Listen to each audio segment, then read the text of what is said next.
Welcome everyone to number 81 of the Tesla Beat podcast. So I hope you all had a Merry Christmas and hopefully you guys are preparing for the wonderful new year. We are literally 4 days away from this happening, 5 days away, and it is going to go from 2024 to 2025. I can't believe how much has happened this past year. And what better way to end the year with a special guest, a friend that lives locally to me and Joe, an OG in really the tech space. He has covered so many various things, which I think maybe we can even have him share a couple of those favorite memories that he has in his introduction. But just an AI expert, really just tech news. He kind of covers all things AI. And so, Robert, how is it going? It's going good. I haven't had coffee though, so you're gonna get me uncaffeinated, which I'm still wound up. Well, we're gonna get you hyped up on AI, but tell us a little bit about yourself for maybe our audience that doesn't know. Even give us a couple of tidbits on some history that some of your favorite history from covering just really tech and AI. Well, I was Apple's first child laborer. My mom got a job from Hildy Licht, who still runs contract manufacturing here in Silicon Valley, and she hired housewives. And I grew up in Cupertino, California, before Apple started. And my mom was one of those housewives, and she taught me how to make Apple II motherboards in 1978, and that got me to fall in love with new things. And since then, I've been fortunate to have a career in covering tech. I had a famous blog in Silicon Valley for a long time, and Siri was launched in my house. I was the 79th user of Instagram. I had the first ride in the Mercedes AI car, the first ride with Elon in the first Tesla, among many, many other things that I've launched. So. Well, thank you so much for joining us. And of course, we have our regular hosts, Brian from FutureAza.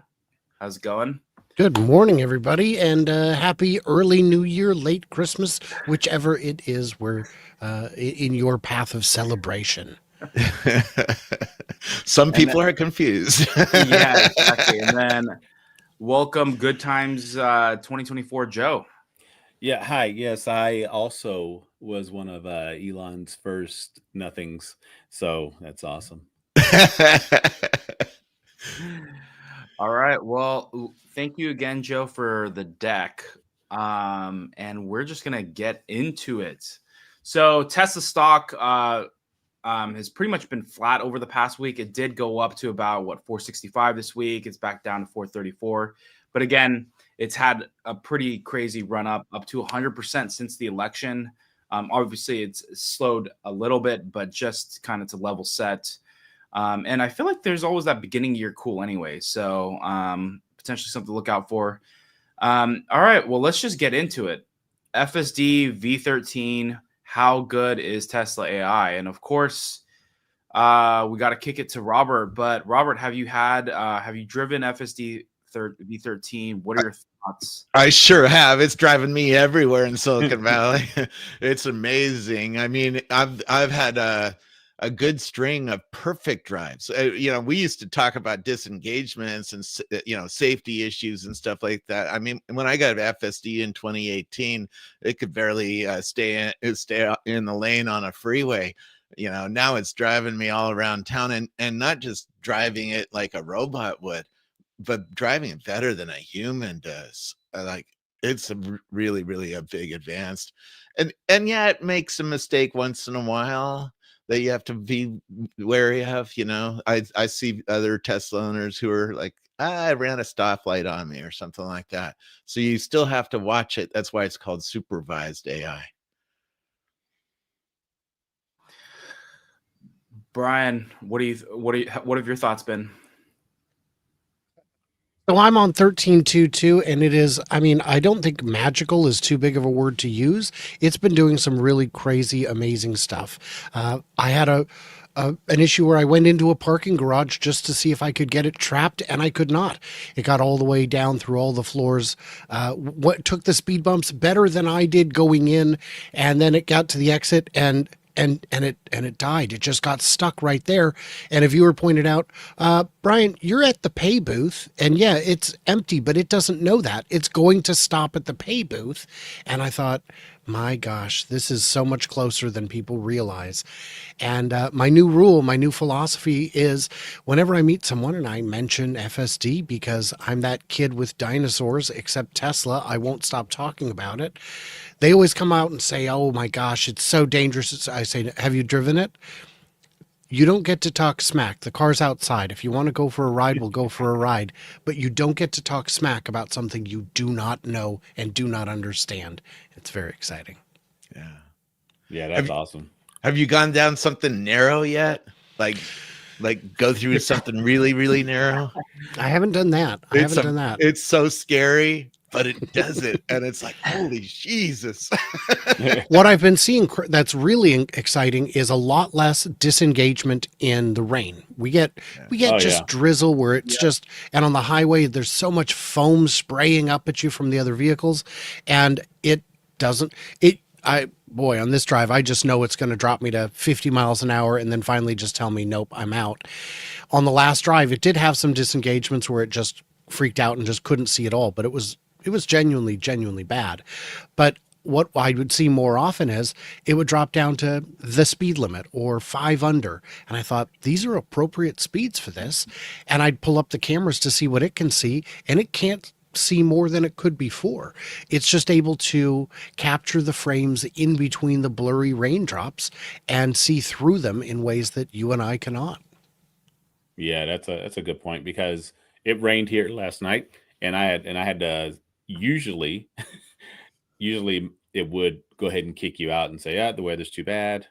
You got to drive. You take it from here, master.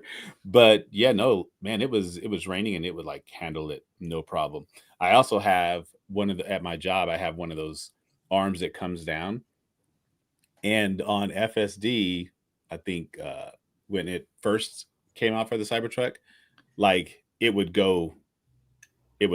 pause, but then it would keep wanting to go through the arm. It's like, I haven't badged yet, but not on 13. On 13, it stays there until I actually badge in. It's pretty cool. Yeah, the other day, for me, so in the Cybertruck, I have a Cybertruck and a Model X, and here I am in the seeing a lot of the 3 and the Y with the whole park to park. They don't have that in the Cybertruck or the Model X or S, I think.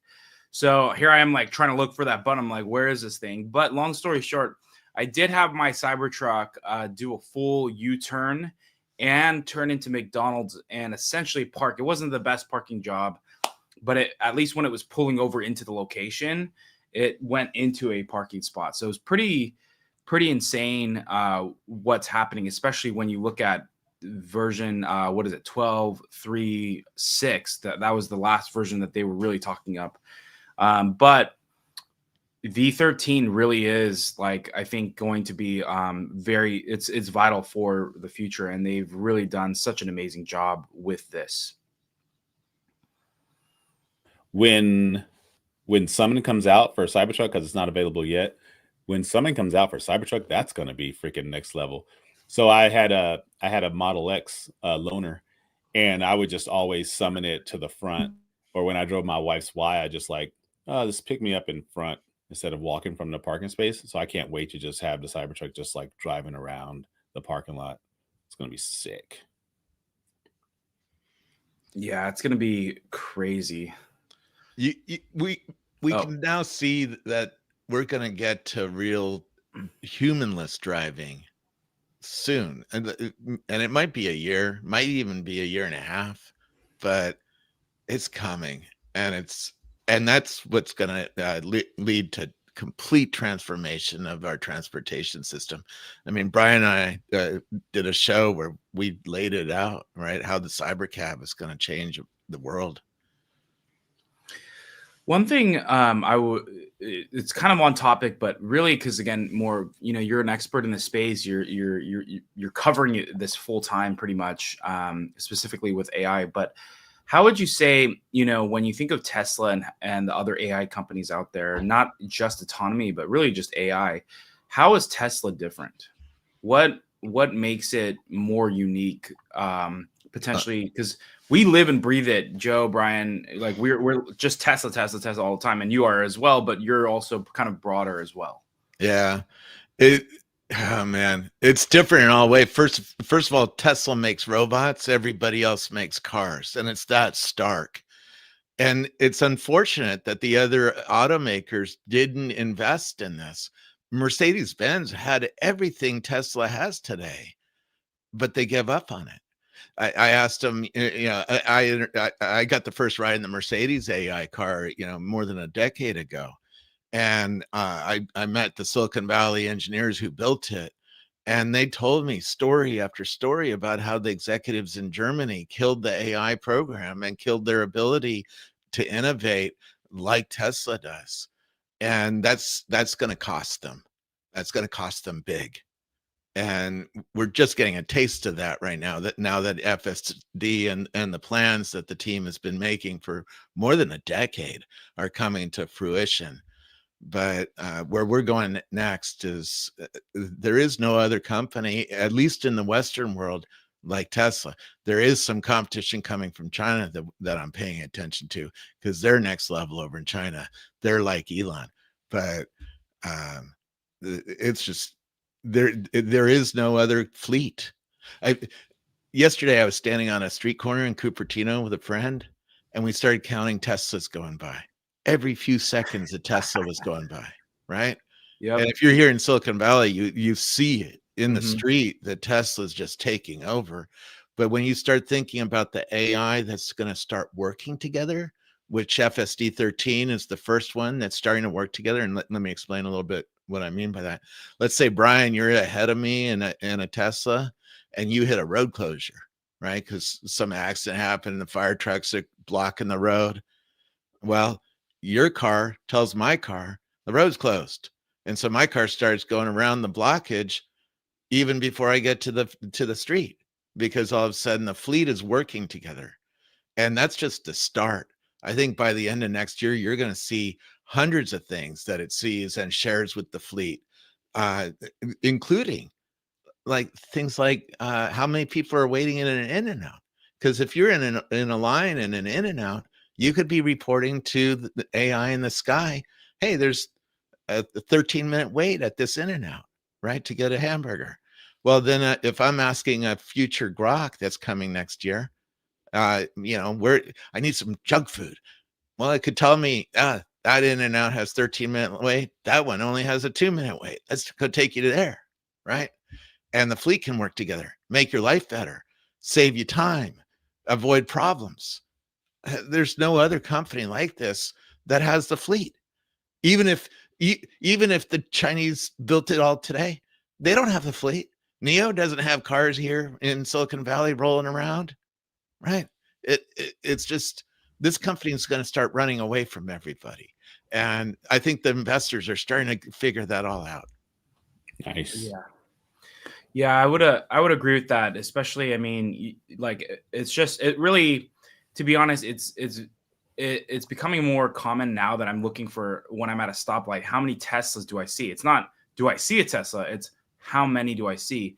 And the reality is, in my opinion, now that exactly as you're pointing out, how far ahead this company is, especially people in the Bay Area, especially people in Silicon Valley, it's going to be kind of one of those things. Why are you buying something else? Unless you're literally, I hate Elon, I don't want his car.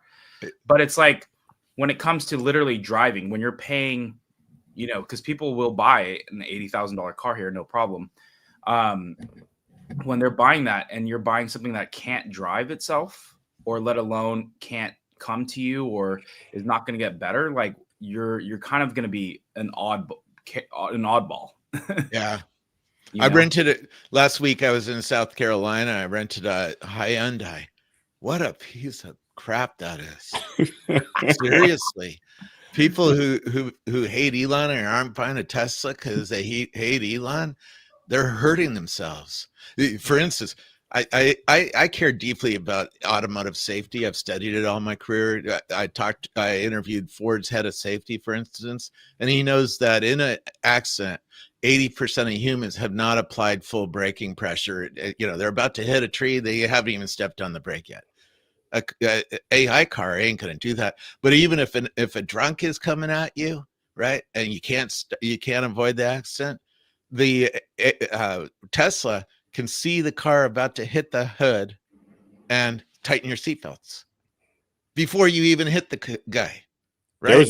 There was another really cool video that someone shared that was the guy was driving. It was a Cybertruck, and he did not see the car coming from the side, but luckily enough, he was on FSD, and the truck slowed down just enough for the guy to barely nick him across the front end, and it would have just been disastrous into his side if it had gone any other way.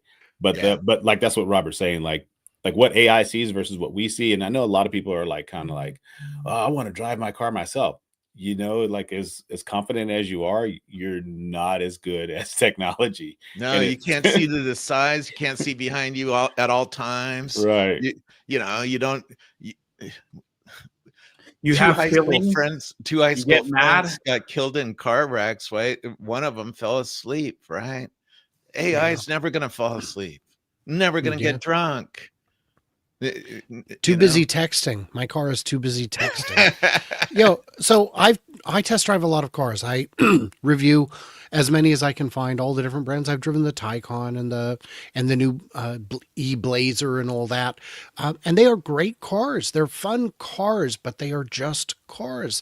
And I've seen people say, well, now that Tesla doesn't have the best, the fastest, the longest, I go, wait a minute, which car are you talking about? They go, well, it's one in each category. There's one company. I go, okay, so you're going to Frankenstein together a car to find one that's better than on average, whichever Tesla you select is going to beat its category in every major aspect, save one. There'll always be one category where a car can beat it. But there's only one category that matters. And the reason we're not seeing runaway dominance, we're seeing dominance, but not runaway dominance, is because so many people haven't woken up to what autonomy is yet. I can't go back. Great. If you said, Brian, I'll trade you the Taycan for your Model Y and give you cash on top of it. I'd say, yeah, but then what am I going to do on road trips? Drive? I'm not going to do that. That's crazy. I can't do road trips if I have to do all the driving. So once people wake up to the reality that autonomy is just so much better, it gives you so much of your life back, your headspace back, your sanity back. People won't accept anything less. And if you're a car company that doesn't have it, you're a coach builder. You're not part of this future. And but I love driving. Great. You can still do that on the weekends at a track. That's what tracks are for. So you're not taking other people's lives into your hands. Yeah. I mean, I wrote a book 5 years ago about spatial computing, right? Freaking Robert. Bring your receipts. I got my receipts. That's why I'm here. Even though I'm an asshole, you invited me because I wrote a book. And what's coming next is transportation as a service. And Brian, you and I did a whole series of shows about this. People can't really put their head around that soon we're not going to buy a car. Yeah. I'm interviewing people who take the Waymos. In San Francisco, we already have it, right? We have autonomous cars driving around the city. Waymo is the company Google started.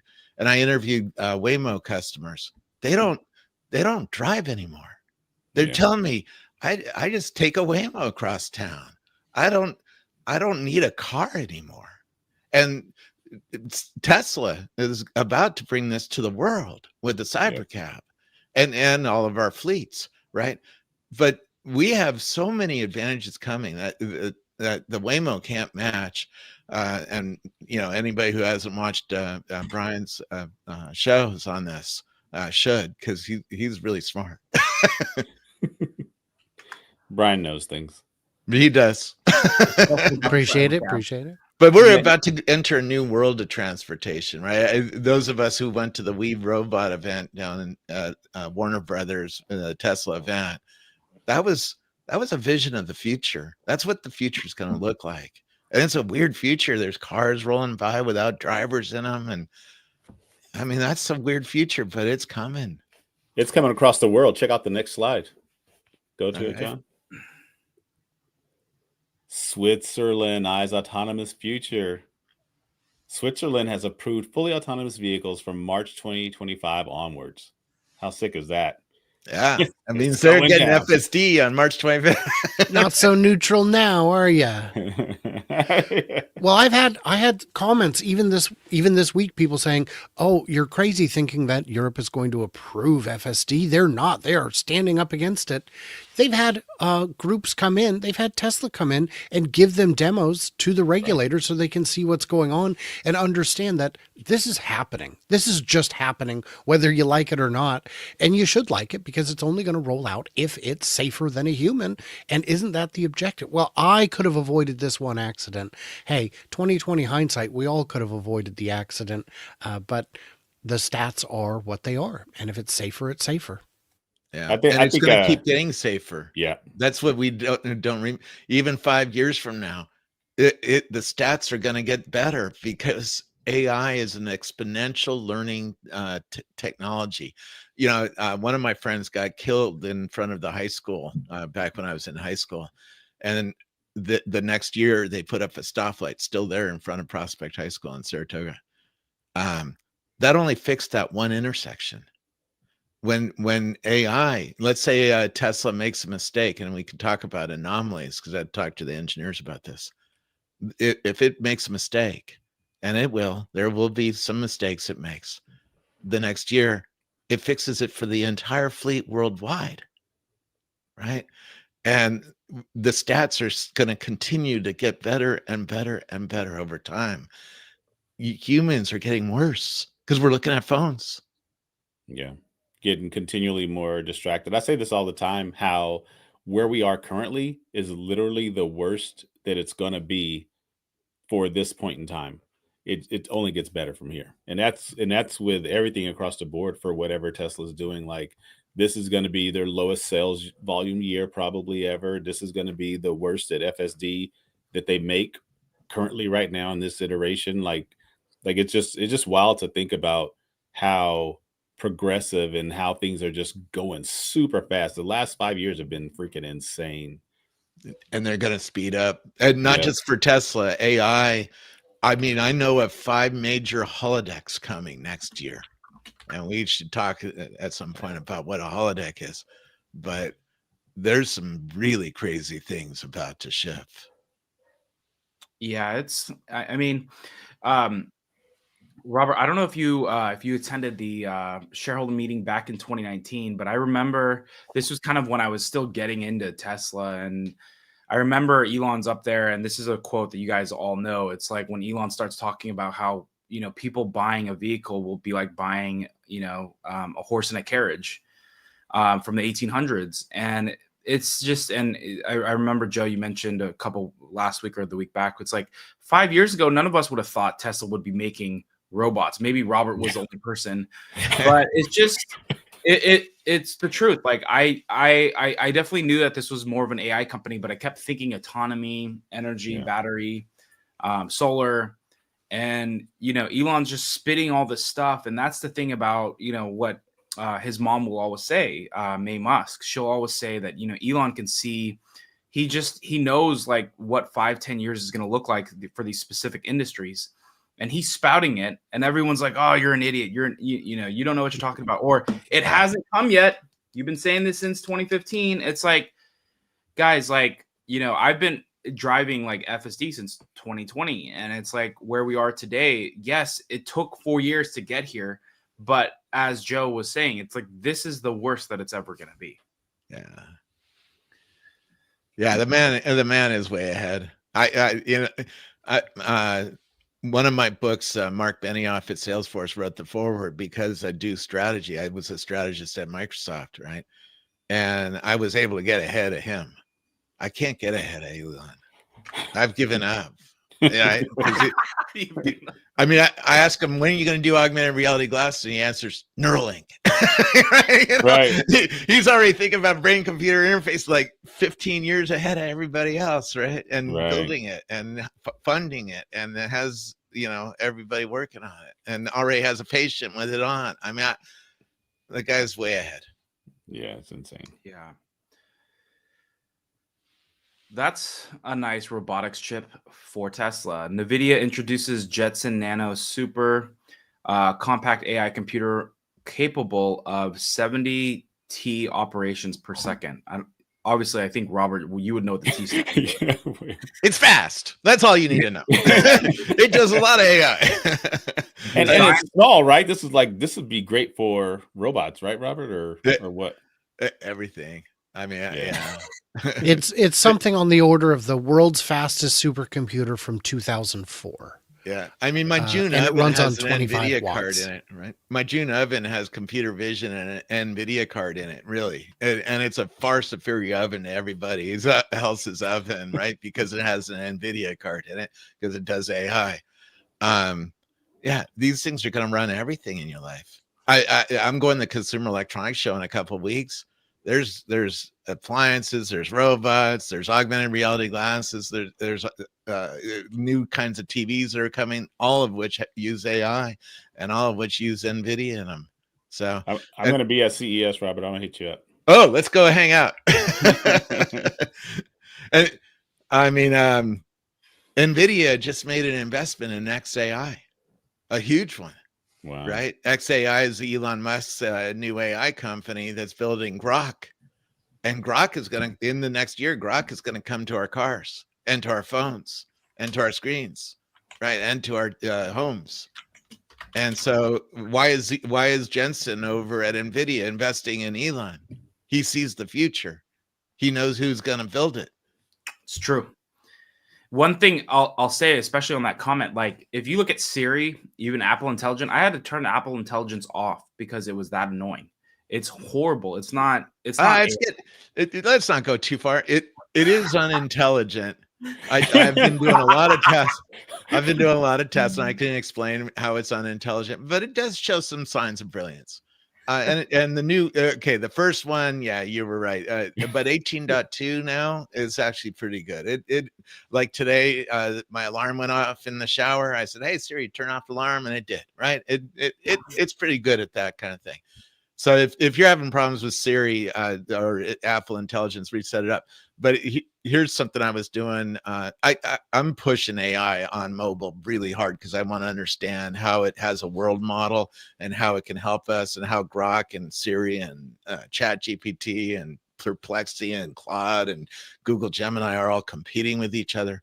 And so I was in South Carolina, Charleston, South Carolina, and was giving me I'm talking to it, right?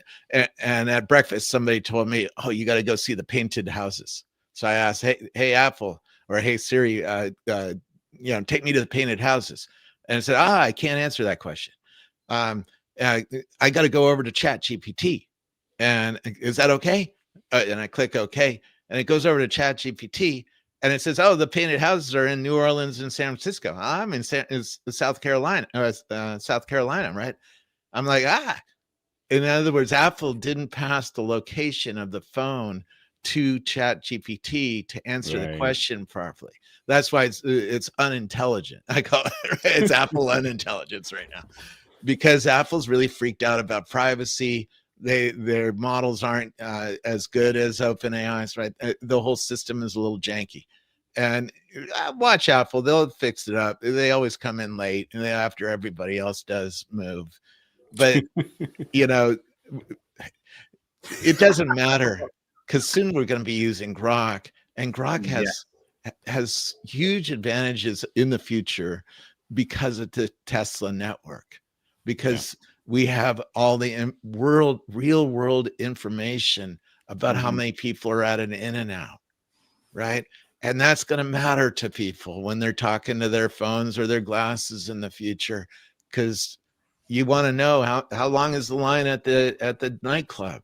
Well, Tesla owners are carrying a phone with a Tesla app in their pocket, and it's always reporting how long are you standing somewhere, right? That's awesome. And the AI can figure that out. Yeah. Hey, Grok, is Robert sponsored by In-N-Out? Well, we could talk about Chick-fil-A if you'd rather talk about Chick-fil-A.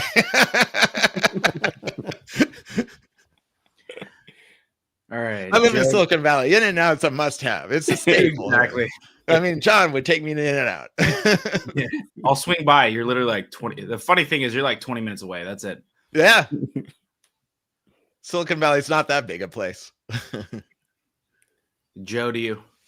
This is pretty awesome. So they XAI is already using like NVIDIA's GB200s. Now these like they just like got released. And so I thought that was pretty cool. And I wanted to ask Robert about this because now we're talking about talking to Grok and those type of things. And I mean, there's this system that the Colossus has set up is like freaking insane. Oh yeah. One of the guys who's building the fiber for this data center showed me on his phone the fiber. I mean, they have bundles like this thick with hundreds of strands. Each strand has 400 or 800 gigabits per second. Jeez Louise. And there's hundreds of them. Hundreds of them. It's like, holy shit, this is a lot of bandwidth going back and forth between all these NVIDIA cards. And these are really, really advanced. You know, they're not the NVIDIA cards you put in your gaming PC, right? They're $40,000 and up each. And they have a huge data center, you know, hundreds of thousands of square feet with 100,000 of these H200 systems in it. It's just an insane amount of compute when you think about it. That GB200, that's like they just released those, and already like XAI has like a ton of them. I think Elon has 200,000. Mark Zuckerberg has 300,000. It's a race. Who has more NVIDIA cards in their data center? Right? It's freaking insane. And Elon's like, I'm buying more, and Jensen just invested, you know, a few $1 billion in XAI, so I think he's getting more. Well, yeah. I think I saw. I mean, it's just it. I think people just we clearly know this, but just the amount of respect that some of these innovators have, right? I posted a tweet or a post, whatever you want to call it now, the other day where it's like when Elon bought Twitter at the time, he messages, you know, Larry Ellison, hey, are you in on this deal? He's like, yeah, of course I am, you know, and it's like, well, how much? A couple bill? I mean, whatever. It's just like, that's just the level of respect. That's like me talking to you about going to In and Out, right? Yeah, no problem. I'll be over in 20 minutes. I got you a number one, no biggie. That's on me, you know? But it's just, it's one of those things where, Grok is going to be Grok, really XAI. Yeah. And, you know, if they start integrating that into the Tesla, which will happen, it's really going to change the game, especially like I said, and it's partially, I think, Robert, you know, you did say it well in that, yeah, you know, Apple's always late. But when I just think of Siri and how it's been literally, you know, the past 6 years, Cybertruck, whenever I say Cybertruck and Siri, it's still 2 words. I mean, there's just a lot of stuff that is just like, I've been waiting on this for a minute. The iPhone hasn't really gotten better in the past 5 years. Well, the microphones have gotten better. The camera's a little bit better. I can't run anything by Robert, but the battery lasts a few hours extra. It does improve, but it's not a dramatic improvement. It's not like FSD 13 versus FSD 12, where you got a dramatic improvement, right? Exactly. Yeah. Get a Vision Pro though. The Vision Pro is the real secret of Apple's future, and it's really cool. Not $3,500. Well, don't pay attention to the price. Go to the Apple Store and get the free demo. It's better than going to Disneyland, and it's free. You can get a 30-minute demo and get a look at the future at the Apple Store. It is an important product, and everybody poo-poos it who doesn't understand this industry. But at Consumer Electronics Show in 3 weeks, LG, Samsung, BOE are coming out with little tiny projectors about a quarter the size of a sugar cube that fit on the side of a glasses and has a waveguide in front of you. So you're starting to see all sorts of new AI-driven glasses coming.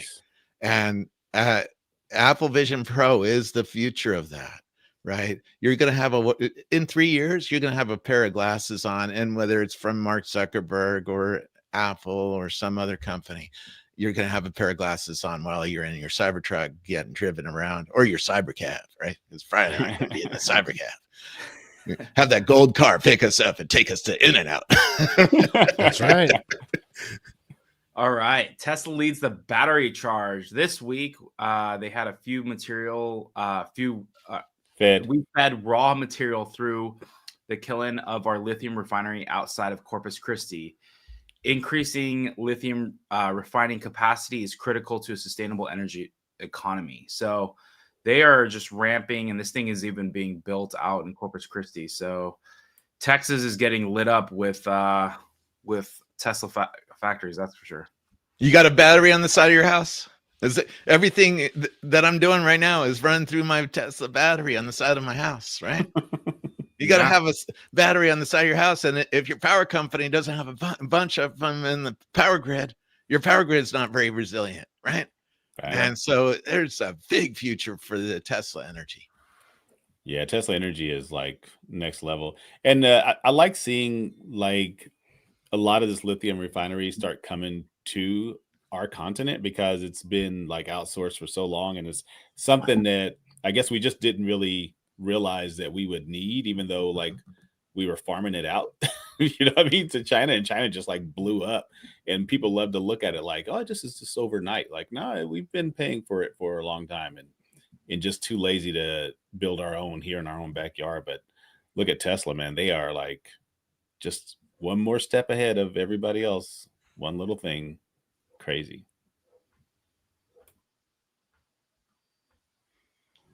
Joe, Tesla Semi to you, man. Yeah, this is pretty cool. So Saya, I'm pretty sure that's how you pronounce it. I have no idea. But their executive vice president of operations, Patrick Sugar, he announced that our partnership with Tesla underscores our dedication to evolution while staying true to the values that have guided us in the past century. So like this company's been around for like 100 years, and they are now having like Tesla semis. And this is freaking so awesome, because now they are realizing the benefits like Pepsi and, you know, and everybody else has been realizing. And for them to put this in their fleet, or to start putting this in their fleet, it just says a lot about where we're going. It's kind of unfortunate that semis were like kind of last. They should have been first to be some of the things that should have been first electrified, but it's happening now, and that's awesome. The beauty with the electric semis is that I don't have to convince you it's a good idea. It either works or it doesn't. We've got the numbers. Crunch the numbers. Their Mack Truck is selling their electric garbage trucks for $500,000. That price strikes me as prohibitive, but you know the use case for your area. If you can, the accountant will tell you if it works or not, and if it doesn't work, we're not buying them.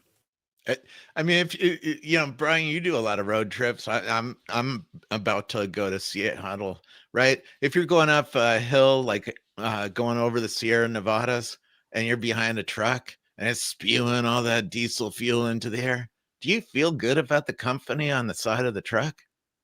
Tesla. No. If a Tesla's there, it's quiet, it's faster, it's not in your way, and it's not spewing a bunch of diesel fuel into the air. I feel good about the brands who are supporting electronic trucks, right? Yeah, 100%.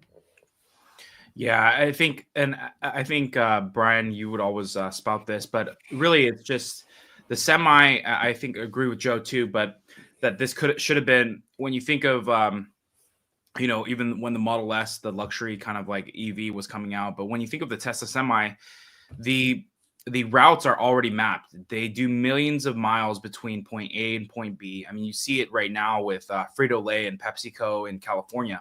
They literally have the same route. It's not rocket science. It's not like they're going to create a new route up the Dempster Highway like our Cybertruck friends, right? Like they're literally they have the same route. It's the same schedule every day.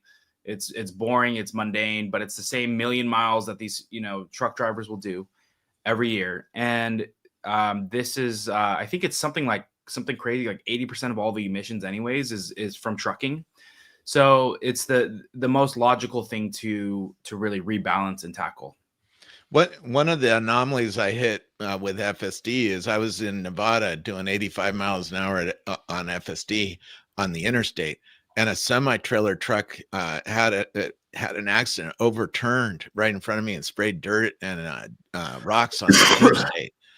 The Tesla new truck has FSD capabilities, so it shouldn't be able to get in an accident like that soon, right? Yeah. So our roads are going to become more safer. And Sebastian Thrun, who actually started the Waymo company, I interviewed his team a long time ago.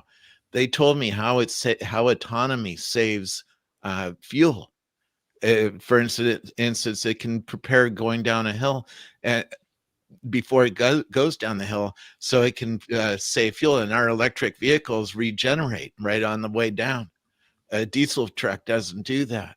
It's the whole system that Elon is building is going to be safer, cleaner, and more efficient. Yeah. And that's good for everybody. Exactly. So Max, obviously is finally open to Hyundai. As much as we all love Hyundai Ioniqs. Robert's favorite. They're shitty cars, but now you can plug in at a Tesla supercharger, and that does fix a major problem with them. It's true. If you wanted to think of a car, like a car, right? And then think of like one step forward towards an EV, that's what a Hyundai Ioniq is. I remember when I first got it when I was in Michigan, I literally left the car on all night, first off, because you get out of the car, you close the door, you think you're done, right? And then the whole night, the handles were sticking out because I didn't lock it. So anyone could walk by, but it's like literally that's what a Hyundai Ioniq is. One step away from a gas car, but like not 5 steps, not 10 steps, 1 step. Yeah. But the one thing I wanted to think about NACS specifically was I think of in the same way that Tesla has, you're hearing it now. Robert was talking a little bit about it, how there's just really, when it comes to AI, there is no competitor. He went into details about how really the neural network and really the Tesla network is going to really just change the game as you're going about things. But when I think of NACS, I think this is like kind of like similar to how the Tesla FSD software will be for all of these companies. All of these companies are going to, in the same way that they had to make a Tesla charger, like the same thing, they're going to have to build their global version of FSD. They're going to have to build their own car that has the same exact places where the cameras can be held. Yeah. And it's going to have to use the same hardware. So the reality is that, in the same way that Tesla's getting, supercharger fees from all these companies, they're going to be getting, they're going to be selling their cameras. They're going to be selling their hardware to all these companies. And really, again, we're just in the future, but shout out to Hyundai customers. You just got upgraded. We got stuck in the middle of nowhere in South Carolina with ours, and the only chargers there were these level 2 charges, which is like a 50 amp line on a wall somewhere, which charges you about 40 miles in an hour. And a Tesla supercharger was literally down the block. And it'll be nice for the Hyundai customers to be able to use the Tesla superchargers, because it'll open up a lot more places in the world where they can charge. So it's a good thing for them. Yep, definitely. All right, Joe, to you. Giga Texas is on holiday. So Joe Tetmeyer showed this. It was a few images of what it looked like during Christmas, like so barren. Like it's so wild to see. Because on all his videos, you see thousands of cars, and like now it's like kind of empty. Nobody's walking around. It was really kind of ghost town for Giga Texas, but they were gearing up and they're back in full swing, and it's amazing. And this is the best testing environment for your cybercab, by the way, because you've got divided roads, you've got straight roads, slow ones, fast ones, a million obstacles. It's always changing. Heck, could we test it in a boring tunnel or a parking garage? We've got those too. We've got everything except a stoplight, and in the future, who's going to need those anyway? Brian, when the factory gets closed, what happens? when nobody's working on the factory and making cars or making Cybertrucks or whatever. I don't know what. They retool. Oh, Or make new yeah, that's things. true. That They is change. true. They update this factory because nobody's working and there's not things going on, right? They can move around equipment and upgrade, right? So Yeah. I'd be interested in seeing. I caught wind of this at the Fremont factory here in Silicon Valley, that when the factory would be down, they'd be upgrading, and I'd be talking to workers out in the parking lot like, what's going on? Oh, we're upgrading for the Model 3. Hey, you know what? So Matt has a question in the chat. In the chat is how does Tesla not end up becoming a monopoly? Oh, And okay. So, well, first of all, GM at one point was selling well over 50% of the cars in the US, and they were at no risk of being a monopoly. Google is 98% of search, and they are not broken up. Well, yes, but Google is being broken up. No, their other divisions may be broken off from them. It has more to do with the behavior and how you exert your monopoly force. Google famously exerts its monopoly aggressively and awfully. Microsoft was forced to unbundle some stuff. Google will be forced to unbundle some stuff. But having 10, 20, even 50% of a market doesn't make you a monopoly. It has more to do with the practices than the outcome. Yeah, Silicon Valley actually started with a monopoly. People forget this. Leland Stanford was one of the people who built the Transcontinental Railroad in America, and he had the only way to get goods from like Gilroy, California to Chicago, and he used that to apply extreme pricing, prejudice on the market. They teach this at Stanford University, by the way, to your business kids, how to get a monopoly and how to use it, right? And there is a risk that someday down the line, 20 years from now, after Elon, after everybody's driving around the world in gold cars, right, that there would be a monopoly, and that maybe Tesla Corporation would extort more profit out of the market than it should and behave like a monopoly, like the Transcontinental Railroad did. That's when you start talking about splitting it up. But in the midterm, we are having a lot of competition coming to America from China. And if you're not paying attention to China, you got to do your homework on China. Even if you're a Tesla fanboy like me, you should be paying attention to what Xiaomi and BYD and NIO are doing in China, because they're the competition. That's the anti-monopoly. That's what's going to keep Elon honest and keep him from charging the market too much. Right. And that'll be a long time before Tesla's in a place in the world to apply some sort of monopoly pricing pressure. The reason we split up companies is because they're taking too much profit out of the market. Right. They're behaving like a traditional monopoly. That day is long in Tesla's future. We don't have those conversations for 20 years easy. Well, it's also good to point out is that Elon really isn't a greedy person like that. Like, he pretty much tries to spread the knowledge of things that he's learned along the way. And yeah, you might have FSD 10, you know what I mean? Like, he doesn't mind giving you that information, even FSD 12, because they're probably on FSD 15 internally right now. But I don't see him as being like a monger of things like that. You know what I mean? Like, just like really trying to hoard all this wealth and knowledge. He's just not that way. Yeah. I'm not worried about him. I'm worried 20, 30, 40 years from now when his kids are running the company. I met some of his kids. They're very cute and very nice. So I hope they continue the trend and not being rapacious on the marketplace. But that does happen in business. And that's the goal, by the way, of the patent system. When you get a patent in America, you're gifted a monopoly for 17 years. Right. And that's the goal, is to get a monopoly so that you can make some profit, because that's why you invested your time to invest something new. Right. And so, Elon should get a profit out of this thing. Right. But we are faced with a global world right now that's very different than when Leland Stanford started the Transcontinental Railroad, where he had the only one and it had no competition.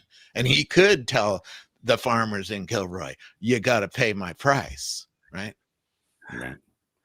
Yeah, and the thing is too is that you said a lot of it, Robert, too. It's like just the competition alone is that every monopoly, or more importantly, like even with Google, well, Google hasn't really, they've still been obviously the king of search. Obviously, that's all changing with AI right now. But the thing is that most of these companies can disappear. I mean, look at things like Yahoo, AOL, BlackBerry, Palm, all these companies that just got Nokia. Nokia. Oh, man. I got a drawer of Nokia phones. You want some? You can build a house with Motorola. those bricks. Motorola, like, all these companies, they got too comfortable. And thankfully, I don't think, especially while Elon is, still running the company, they'll be comfortable, right? Because they always scale up and then scale back, scale up, scale back, and they run lean teams. So I don't see that as a major risk for Tesla, at least while Elon's there, because of the way that the company runs. I've seen it. Even if Elon died tonight, and God forbid it doesn't happen for a long fucking time, but even if he did tonight, Tesla is going to be an innovative company for decades because of how it thinks about itself, how it hires the people who are running this company. They're extraordinary people. The thinking that Brian and I talked about on his show of the Cybercab shows that these people are not, I'm going to sit and I'm a carburetor thinker and I'm going to sit in my office and not innovate, not push myself. The people that Elon has hired are the best and are curious about the future. They're innovators. They're constantly trying to come up with something new. Yeah, no one at Tesla is resting on their laurels, and that's a very good point, Robert. Like, nobody is like thinking that they've completed the task and they are good to go, and like they know that Tesla is, just always looking forward and advancing. Like everything is always advancing. I mean, you could see it in the post on X. Like everybody's always asking a Tesla to do 1,000 things. Like they don't have a lot on their plate already, but I mean, that's what keeps them fresh. You know what I mean? Like they just keep innovating. Last year, I met the 4th employee at SpaceX, and I was like, "Oh, tell me about the team that lands the rockets back on land on the barge." Right? You've all seen it. Now it grabs it with a pair of chopsticks. It's like mind blowing. That happened this year. It's like, wow. But anyways, I was like, "Tell me about the team who did that." And he goes, "It wasn't a team. Was one human being who wrote all the code as the rocket lands back on Earth." Right? And that's Elon's secret sauce. He finds that one person, and that one person worked with a lot of people. So there was sort of a team, but there was one guy who kept all the details in his head of how that thing worked coming back down to Earth, right? And that one person gets empowered. That's part of the corporate DNA of Tesla's company, of Elon's companies, right? So even if Elon disappears, that DNA is not going away. Not soon. Maybe 20 years from now if he died tonight, but not soon. So I've thought about this. My money manager, when I invested in Tesla in 2018, my money manager hated the idea. Still does. He still gives me shit for it. Yeah, what you Tesla people, you're out there. One of the things he was worried about was key man risk, right? Having Elon disappear and or get in trouble or say something stupid on X, which he does every day, and piss off people. This key man risk, and I had to factor that into my investment. So I'm ready. I'm staying long, even if he died tonight. The stock market might crash, go down 40% if such a thing happened tonight. But I'm staying in because I see what this company is doing. And it's not going to stop because Elon's out. Yeah, the fundamentals of the company are solid. Go ahead, John. Yeah, which leads me to that's an insane. Tesla market cap overshadows auto industry. This is the craziest chart you'll see all day. Tesla's market cap nears half of global auto industry. And then, of course, does Elon chime in? Yes. And then he responds, with a lot of work and good ideas, I think it could exceed the value of all transport companies, excluding SpaceX. That is something to swallow. That's for sure. Yeah, it's one of those things that like you don't really. I mean, people have counted Tesla out for so long, they just didn't realize it. But when you look at the Tesla of 2012 and the Tesla of 2024 and going into 2025, is those are two separate companies. Like, well, probably like six different companies actually, Yeah. but but holy cow, man! Like nobody saw this. You know what I'm saying? And even if your thesis is just around the cars, like, sheesh, like it's still a good thesis. Like the company is still solid if you're just basing it around autos. But like once you start adding in the robot, you start adding in the AI, you start adding in like all these things that are like the semi and robo taxi and cybercat. I mean, like, jeez Louise, man. Like Th- it gets nutty. I wrote Elon a couple of weeks ago. I go, hey, I'm building a spreadsheet about Optimus. I'm starting to pay attention to total market potential, right? Do you have a spreadsheet? He goes, you don't need a spreadsheet. The numbers are so insane. You don't need a spreadsheet. They're so big. And, I understand what he's saying because like my friend has bad knees. So I started doing Grok searches. How many Americans have bad knees? Like 60 million people. Jeez. Each, let's say only 1% of those need a robot to help them out. Because my friend can't take his garbage out, can't do his laundry, can barely stand for a few seconds, right? Oh, a robot. He would buy a robot. And then I go to my brother who owns 2 bars in Virginia. He's like, I'm going to buy 7 Optimuses the first order, and I'd pay 100,000 each for him. I'm like, wait, how many bars? And I go to Grok. How many bars are in America? A lot. I'm like, oh, these numbers are big. And we haven't even really, the investor class hasn't really factored that in. Some have, but very few. Us, we have, because we're starting to dream about the future that's coming. But most people haven't even figured out, oh, a bar's going to have 7 robots in it at the first order, right? Oh my God, the numbers are extraordinary. So that number is going to grow. It's going to grow big. And, if you're a Tesla investor, stay long, do not sell. It goes down 40%, do not sell. Since I've owned it in 2018, it's gone down more than 40%, 7 times. Do not sell. Stay long. That's crazy to Do think your about. homework so you understand and you build some conviction in this. My money manager tells me Amazon in 1999 was $112. In 2001, it was $6, and all of his clients sold. All of them did. Now at 112 going down to 6, that's hard to stay. It's hard to stay, and it's possible the market could crash tomorrow. America could go into a depression. Something massive could happen. But are you going to hold when it goes down? If you have conviction in this company and you understand what's about to happen, you're going to hold and hold for long. Don't play short-term games. Leave those to the bloggers, the podcasters. Let them play the short-term games and get hurt. Yeah, me and John were having a conversation the other day about basically abundance and about like the future of what we're staring down the barrel of, right? And so one of the things that we were talking about was like how people view the Tesla Optimus, like oh my gosh, it's going to put us out of work, or look at it as it's going to free up so much time, and that is what people don't realize. Like your freedom to be able to think and do whatever you want because Optimus is now doing that job for you. It is nutty to think about, and I don't think people really have grasped that thought about the level of freedom and abundance that can come from autonomous things running our lives. Just yesterday, I put up an interview with the founder of ERP AI. He's helping small businesses automate. His little system works for a business that has 2 to 20 employees, right? Machine shop in America, retail store, whatever.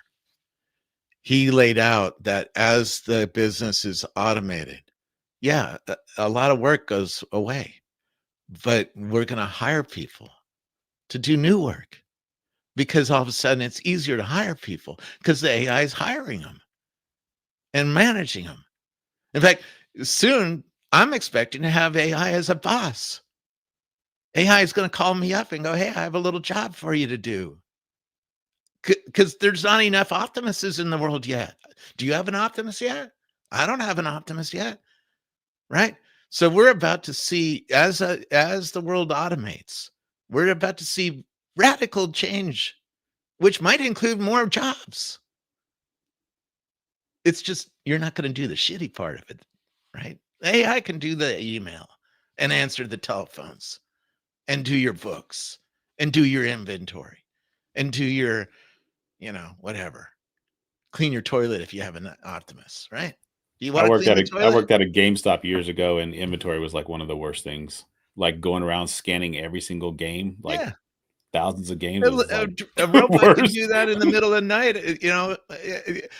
ChatGPT, you take a picture of your spice rack and it'll tell you everything in your spice rack already. Why right? We have technology now that can do a lot of new things, a lot of old shitty things that we don't like to do. Why are we doing the shitty things? Do the things you love. Right? If you work at Louisville Bat Company, do you love doing email and answering telephones? No, you like making bats for baseball players and hanging out with baseball players. Do more of that. And then come up with a new product line. By the way, that's why he says there's going to be new jobs, because it's going to do your market research. It's going to answer your telephones, and it's going to be 24 hours a day. And it's going to see a new product line that you can open up. Well, now maybe you have to hire a new worker to help you, think through the product line.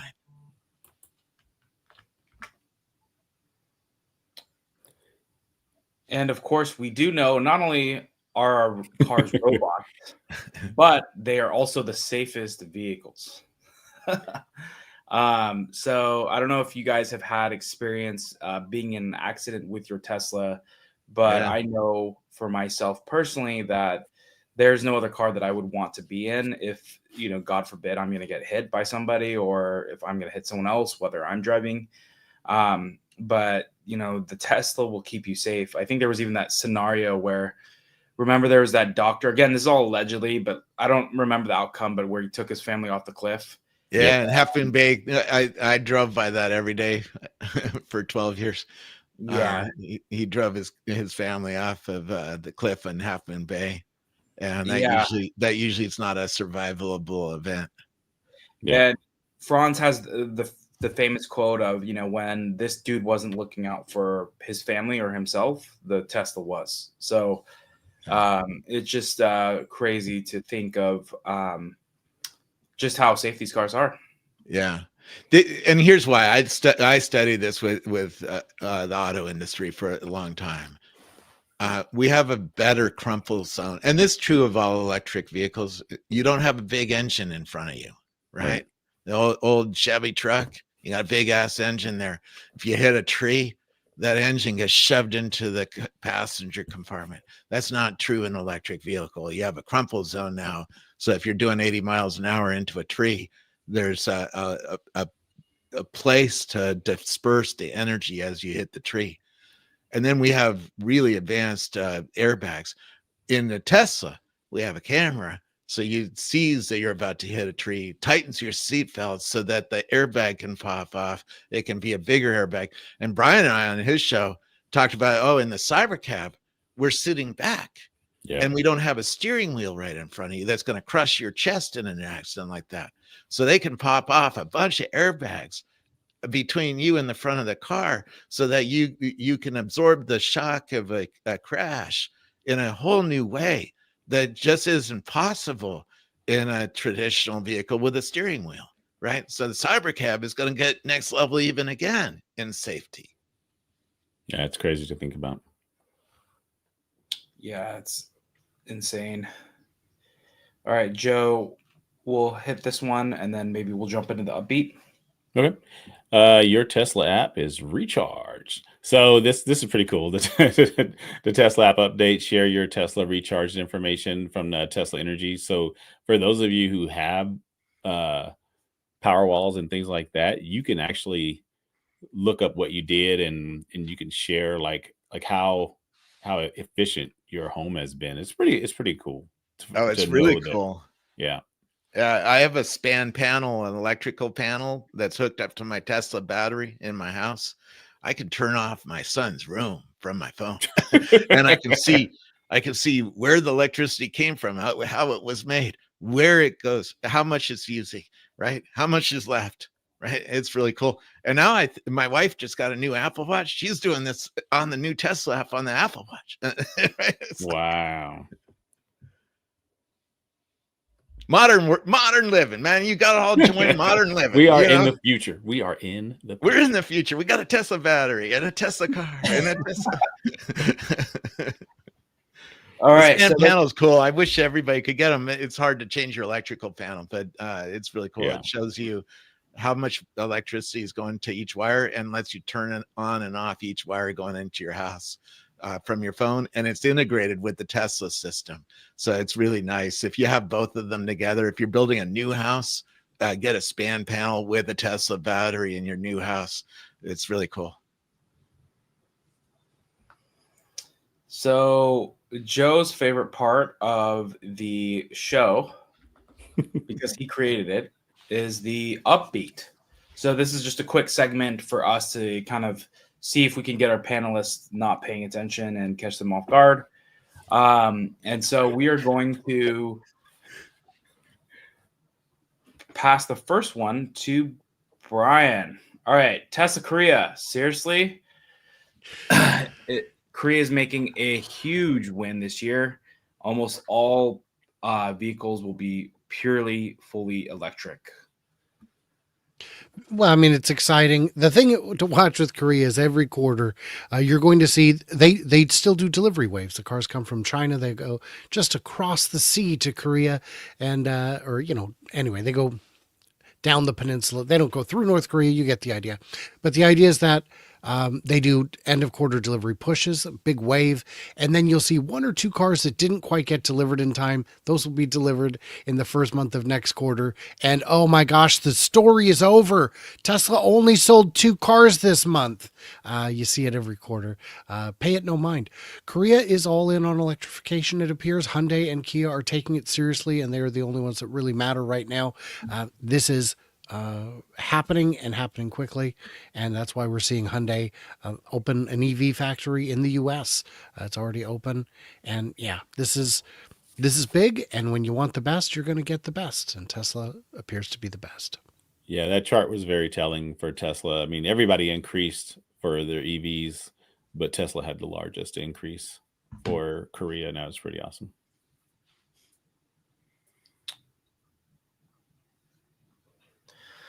All right, Robert, to you. Tesla, try this. It's delicious. Oh man, are you going to take me the in and out after the show? I might need to come pick you up. More of this, please. Tesla billboard getting people to try FSD. So yeah, it's a Tesla billboard that says "Demo Drive today." Experience full self-driving. This is something that you have to experience. And Google, by the way, had the data to prove that you need 3 rides before you really are not going to buy a car again. Oh. They had that data 10 years ago. And so get more people into a Tesla. Give your friends a ride. Get them to the store. Get them to try it. Because it's amazing. We all know it is, but other people have to see it. And so hopefully more and more people get rides, because that'll help spread the Tesla package. And someday you're going to go to Las Vegas on vacation, and you're going to get outside, and I'm going to drag you into a gold car. And we're going to go around the town in an autonomous car without a steering wheel. What a concept. What a concept. I think it's pretty cool that they put up a billboard. Like, that's pretty awesome. Yeah. Outdoor advertising does work. We knew that in marketing class a long time ago. It reminds people of brands. It reminds them to do things, and it causes conversations. And in social media age, we take pictures of it and share it on shows like this. So it's a good little spend of some, 40 grand. All right, Joe, Tesla expanding semi-fleet as foretold. Yeah, so Bennett saw this. He saw 3 Tesla semis full of cars being transported back to back. It's so cool to see it in action. So this is what everybody's been wanting. They don't want their Teslas being delivered on regular semis. And we all knew that this was eventually going to happen, that Tesla's going to convert their fleet and work its way down through their fleet, and as well as what they're expanding out to everybody else, including Saya, Pepsi, and everybody else. But it's really cool that there was more than just 1 or 2. There was 3 full semis, like transporting vehicles. Pretty awesome. Yeah. Did you see the picture of a Tesla semi with 2 cars on the top deck side by side in China? Yeah, they are in China, not they playing have around. wider roads so that they can, put airplane parts down the road. And so they're using that to double up and get more cars with less money, right? I'm like, supply chain innovation. We can't do that here. No, but we should try. More cars. All right, Brian, Model S unlimited road trip capability. This will never come back. We've heard it before, you guys. This is the last time ever. And maybe it is. But if you really want to get out on the open road, and I mean really get out there, this is your opportunity. But supercharger rates keep increasing. Well, not for you. Model S, free unlimited supercharging for life. Get out there, tear it up, see the country, visit the grandkids at all 4 corners of the country, and have some fun. Yeah, I think that's pretty awesome. Model S with supercharging. Next one. All right, Robert, to you. Tesla, just try it. You might like it. I feel like this is like a theme. Get your trial. I mean, now that it's improving, and here's an example. I've had FSD since 2018. My wife hated it for years. She would never use it. I would be like, "Oh, try it out." "Oh, no, it doesn't behave right. It scares me." Now she's an advocate. She's in, and she's loving FSD 13. So now that it's getting to the place where everyday common people who aren't nerds like me are getting into it, they're giving them trials, and that'll sell some FSD, and it'll get more people rides to get more of our friends into FSD. That's to see the advantages of owning a robot instead of owning a car, right? So it's a good thing. All right, Joe, Tesla tunnel taking shape. Yeah, this is pretty cool. Joe Tetmeyer had these photos. The Cyber Tunnel at Giga Texas is getting a stainless steel outer paneling as well. So they installed this the tunnel. We know that, but having it shaped like a Cybertruck is next level. Pretty cool. Yeah, I think it was Steve Jurgensen. He posted Tesla did. They posted a photo of the Cybertruck in the tunnel, which is pretty crazy. Yeah. Great photo. Elon, this is part of his thinking 10, 15, 20 years ahead. He knows when the world does really go autonomous and we have cars rolling around the city without a human in it, and certainly when an Optimus is part of this mix, you're going to use your car, the transportation network, to do more things. What does that mean? More traffic. More traffic means more demand for boring company products, because they're going to dig underneath cities and get more roads for more cars to do more things in our cities. The dude is just thinks through things in a level that most of us can't even really comprehend. Brian, since you tweeted this, I'll send it to you. Another recall. Of course it is, you guys. It's a recall. These are the worst cars ever made. Did you know something like north of 97, 98, 99% of all recalls Tesla has ever done have been handled over the air? And that's because there's this weird NHTSA rule that says If a recall is easy, it must be done. If a recall is difficult, we can discuss and debate it. Well, if it's over the air, it is very easy. You are required to do it. So that means we are going to go, we're going to see companies that do over the air have more recalls. And what we need to do is call it a patch. It's a patch. It's not a recall. Stop confusing people. It's ridiculous. I asked Mercedes-Benz engineers, why don't you have a computer in the glove compartment that's always connected to the internet so that you can update the computer or download an update? And they said, we're scared of getting hacked. The executives in Germany said, we can't do that because we're scared of getting hacked. Elon figured out how not to get hacked and do it, right? So update your car. Since I got my car in 2018, my brakes have gotten better. My engine, I go faster, 0 to 60 than when I bought the car in 2018 because of a software update. I got better headlights because of a software update. I got better windshield. Okay, they still need to work on the windshield wipers, but it's getting better, right? Because of a software update, right? And the car gets new toys. I can play video games because of a software update. Oh my God, we're gonna. It's all recalled. Your whole car's getting recalled. Facts. Well, that brings us to the end of the show. The end of 2024 shows. The Yep. next show will be in 2025. Yep, we'll be in the future next year, literally. But thank you, Robert, for joining us. Thank you for all of your work over these past couple of decades, just covering AI, tech, and all that stuff. It's got some really cool stories.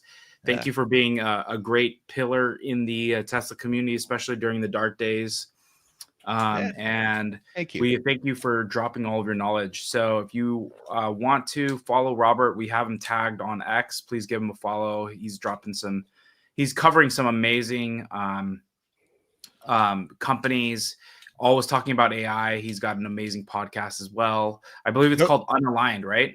Yeah, go follow my list. Screw all the books that I write and all the all the shit I want to shill. Go follow my list because I'm following 25,000 people in the AI community alone. Plus, everybody. I have quantum lists and neuroscience lists and all sorts of stuff. But the AI lists, I'm following 5,800 AI companies. If you're not paying attention to what's going on in AI, go follow my list and you'll just get jacked in and you'll see how fast this world is changing, right? We can't even keep up, to be honest. No, I can't keep up. You need an AI to watch the list. By the way, that's coming soon, right? Grok is going to start doing shit and stuff like that. So you'll tell Grok, hey, watch Scoble's list and tell me if anything important's on it, right? Yeah, or what's the daily update, the TLDR, right? So yeah, it's going to happen. And then thank you, Joe, for making the deck and always putting stuff together. Please also give Brian FutureAza a follow as well for always his great analysis, especially as of late, the Cybercab, and obviously many more things as well. So they are tagged whether on YouTube or on X. Make sure you give them a follow, and we will see you guys in the new year. Hopefully you have a great New Year celebration. Stay safe and go do a demo drive in FSD if you can. John, pick me up in that Cybertruck. We got to get some in and out. Exactly. Brian's like, what are you people doing? He's jealous. He's jealous that I've lived 20 minutes from you. We could go to some in and out. we can come pick you up in Seattle. I'll be there on Sunday. Exactly. All right. We'll see you guys next week. Thanks, guys. Peace.